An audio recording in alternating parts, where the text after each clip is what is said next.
What's up, peeps? I'm back. This is Kimberly Purpoz and welcome to my channel.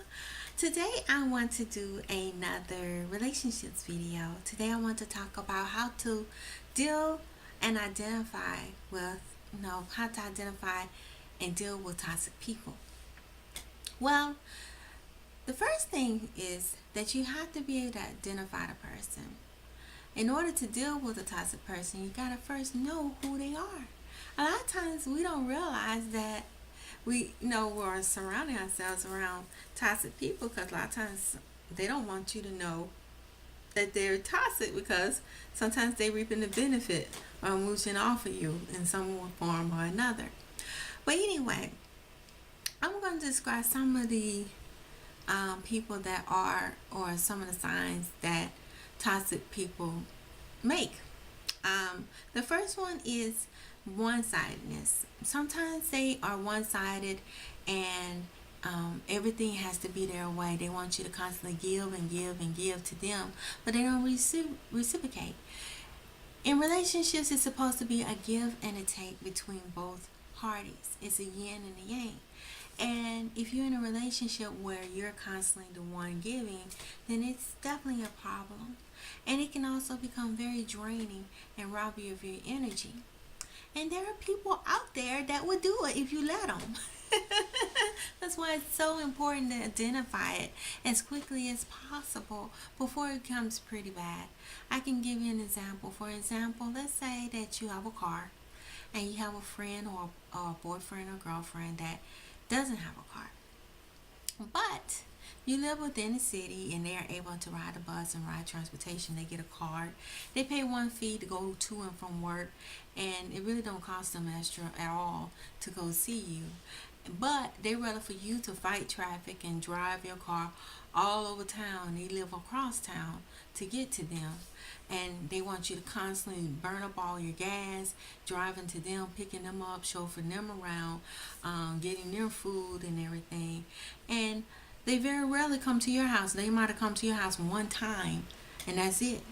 So it's like you have gone and done and done, but for some reason they don't want to reciprocate because they feel like they're reaping the benefit. And when you ask them for gas money, they go, I gotta pay my bills. That I gotta pay my bills. Like you don't have bills that you have to pay. And that driving a car and burning gas costs way more than a monthly fee that you pay for MATA. That stuff adds up. So that's an example of a one-sided relationship that can be very toxic. When a person is expecting you to constantly give and give and give and they don't reciprocate, and they think that is that you're supposed to always give to them, and then have a problem with doing, reciprocating in return. That's a very stingy and very selfish person and very toxic. And if you're a free spirit and you are a fun-loving person and love to give to people, you said it, love to share and you're generous, you can set yourself up to being used and being depleted of your energy and your resources dealing with someone who's toxic like that. Another example of a toxic person is one that is a barrier, create barriers for you. What I mean by barriers, these people like to create drama. They like to create chaos.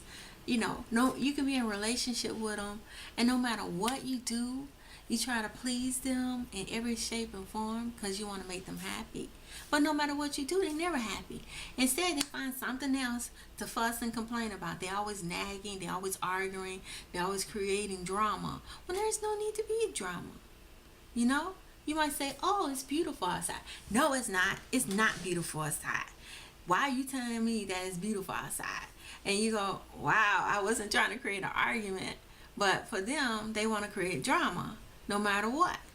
You can have peace and serenity, feeling peaceful, things going well in a relationship. Then all of a sudden, out of the blue, you hear them fussing and yelling and just creating drama wherever you go. And a lot of times, you might be working on a goal or an objective in life, and having that drama can actually become a barrier or a hindrance and block you from reaching your goals. A lot of times it can slow you down on things that you need to get done in your life. You might, for instance, you got into an argument with your spouse, or your maybe be a mother or a father or something, or a sibling, or a close friend of yours, and you needed to study for an exam, and then you had that heated argument like a couple of hours before, and you can't study because you're so focused on the argument. Your energy and your focus, your mojo has been taken away. Taken away, literally drained. That's an example of a toxic person. Toxic person who loves to create chaos. And when they create chaos, they rob you of your energy and steal your joy.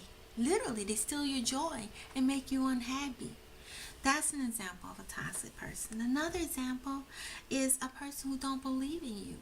Don't believe in anything you say, you do. No matter what you say, they don't believe in what you're doing, and they belittle it and they put it down. You know, you don't need yourself around negative people like that. Like, you might say, one day I want to become a doctor. They go, oh, you ain't gonna become no doctor. You too dumb for that. And that's another thing.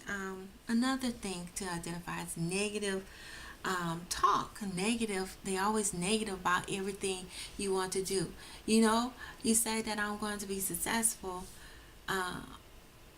They look at you and say, oh, you're not. You're gonna be a failure. And they tell you that it's just to your face, and they're constantly belittling everything you're trying to do, and that can drain you as well.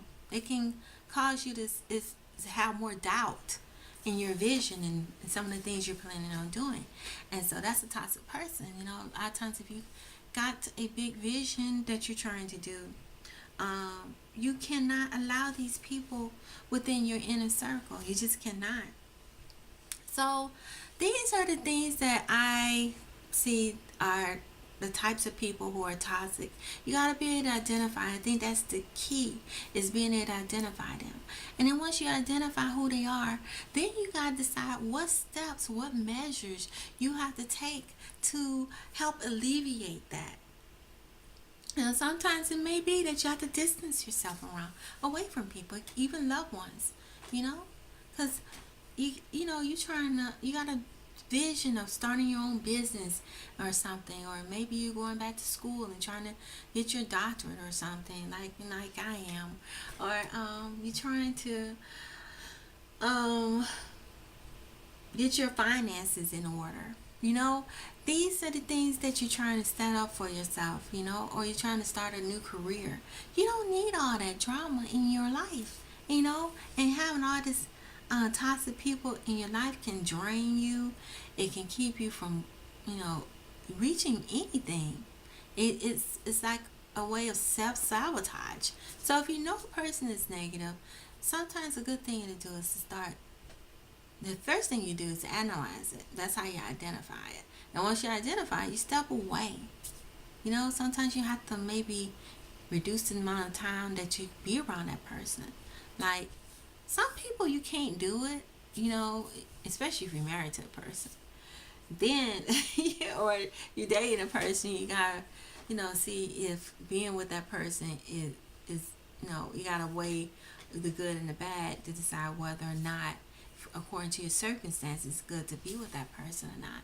But, sometimes it could be your mother, it could be your father, it could be your sibling, it could be your cousins, family members. Sometimes you just might have to distance yourself, find ways to reduce the time you're around them in order to have, to bring a more positive flow of energy into your life. So these are some of the things you can do to identify a toxic person, and some of the steps that some of the beginning steps that you can take to try to alleviate it. Start thinking of ways that you can alleviate it, to cut back on being around that person, and to the point where you gradually fade them out, if it needs to be, if you have to. But I would love to hear from you guys and see what you all think. What do you think of toxic people? How do you identify toxic people in your inner circle? And what do you do to get rid of them? You know, I know it depends on what your circumstances are and what your situation, because everybody's life is totally different, a different story. But you know, I think the biggest key is to identify the source of what's making you sad, or what source that's stealing your joy and robbing you of your energy. Once you get rid of, you identify, you can come up with a better game plan on how to alleviate it and take steps and take action to make it a reality. So, I till next time, leave your comments. Don't forget to subscribe. And till next time, peace. Bye bye.